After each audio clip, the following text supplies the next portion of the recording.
hero narrative is the next big challenge that I think collectively we need to solve. Because it's so much easier to just say, oh, you are great. And then all that is behind you gets forgotten. But that is actually what made the success story. And we have to fight the Zuckerbergs, and the Elon Musks, etc., not just in the everything or the madness that they're doing, but also in the hero narrative that they represent. Typically white males, says a white male.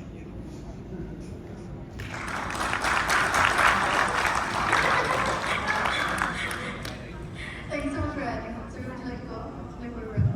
I think all the points have been covered. So from my perspective, I think if you really want to go global, first of all, we should actually start early. The global networking, I think we should not ignore that.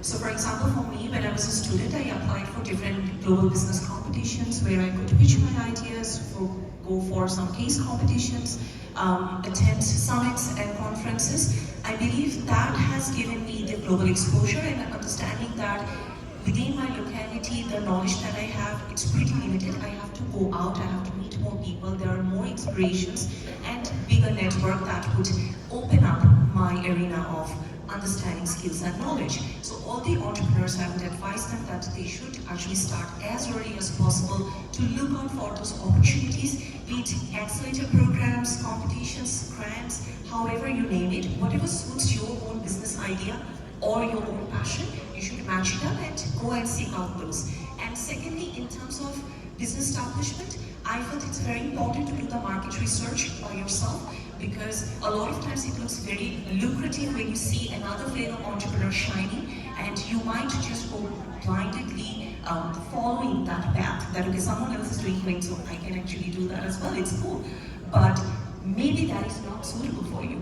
So you need to understand your product and your company that matches with a particular market, and only by going there first time or connecting with the right kind of collaborators who can provide you the market insights, can help you to understand if you can actually scale it up. So these are the two advices. I think the global network, going through the opportunities, and secondly doing the market research by yourself or through the trusted people that would give you the understanding if your business can actually scale like that. And also agree with that, not necessarily every business has to scale in that manner. Probably this is hyper-localized and best suited in your own area, right? And that's okay. You can grow that way, you can sustain it. You don't have to just chase and be there. But it's best if you can go global. Why not, right? That's amazing. With that, I'd like to conclude this panel. Thank you so much for being with us and sharing your insights. And I really hope everybody feels inspired to connect with each other now, because what we've heard and learned here is it starts from here, right? You want to make a small step towards that big dream of yours. So please connect, make use of this time you have here. We have amazing people. And if anybody has any questions for our amazing panelists, we're going to do very quick rounds of questions. And my request to my team would be to hand a mic to anybody who raises their hand. And my request to anybody with any questions would be keep it very short, so maybe just like introduce your name and go right into the question. So I'll open the floor up. If anybody has any questions for our panelists here, we'll take 2 to 3 questions now. Do raise your hand. Do raise your hand if you have any questions. Yep, over there.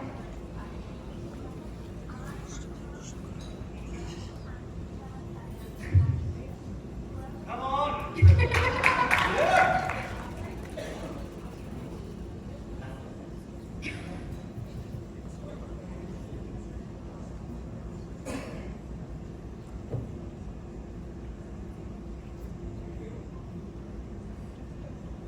Hello.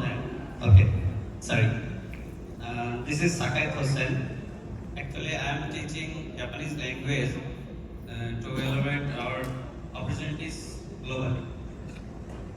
My question is to Ashik Bhai. How can young social entrepreneurs collaborate with economic zones